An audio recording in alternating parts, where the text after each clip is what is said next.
क्या प्रशांत किशोर मानसिक रूप से बीमार हो चुके हैं या फिर सत्ता के लालच में सही और गलत में फर्क करना भूल गए हैं?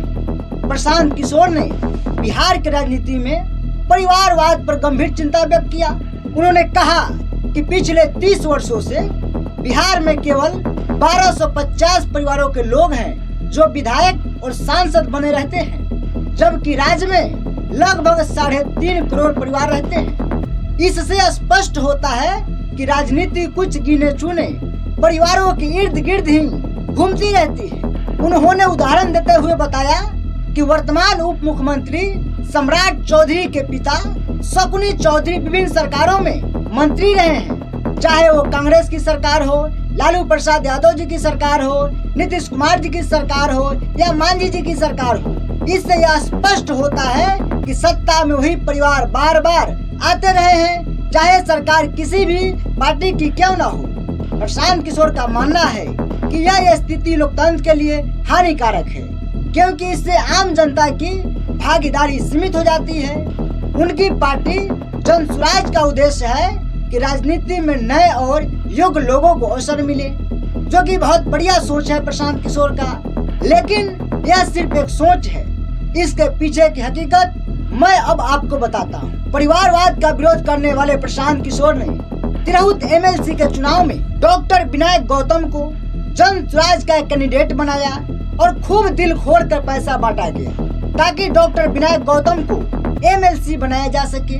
अब आप सोच रहे होंगे पैसा बांटने और परिवारवाद में क्या कनेक्शन है? बिल्कुल कनेक्शन है भैया। जिसके पास पैसा होगा वही ना पैसा बांटेगा, और जिसके पास पैसा नहीं होगा वो क्या घंटा बांटेगा? डॉक्टर विनायक गौतम ने इसलिए दिल खोल कर पैसा बांटा क्योंकि डॉक्टर विनायक गौतम के पिता राम कुमार सिंह कांग्रेस से 18 साल एमएलसी रहे।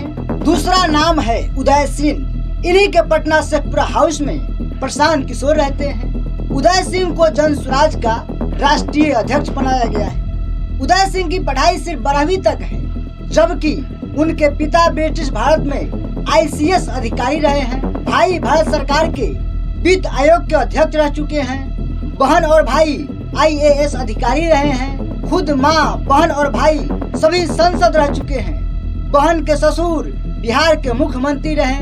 बहनोई राज्यपाल रह चुके हैं। ऐसे पढ़े लिखे संपन्न और प्रभावशाली परिवार में कोई व्यक्ति सिर्फ 12वीं तक ही पढ़ाई कर पाए तो उसकी योग्यता का अंदाजा आप खुद लगा सकते हैं। तो बताइए प्रशांत किशोर जी, क्या इसे परिवारवाद नहीं कहा जाएगा या यह 1250 परिवारों की लिस्ट में नहीं आते हैं? कहाँ गया आपका नैतिकता?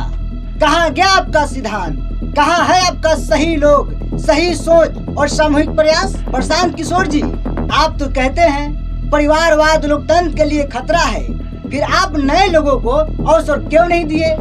आपके पास तो एमएलसी चुनाव में बंशीधर ब्रिजवासी जैसे साफ सुथरा और नए लोग थे, फिर उनको मौका क्यों नहीं दिए?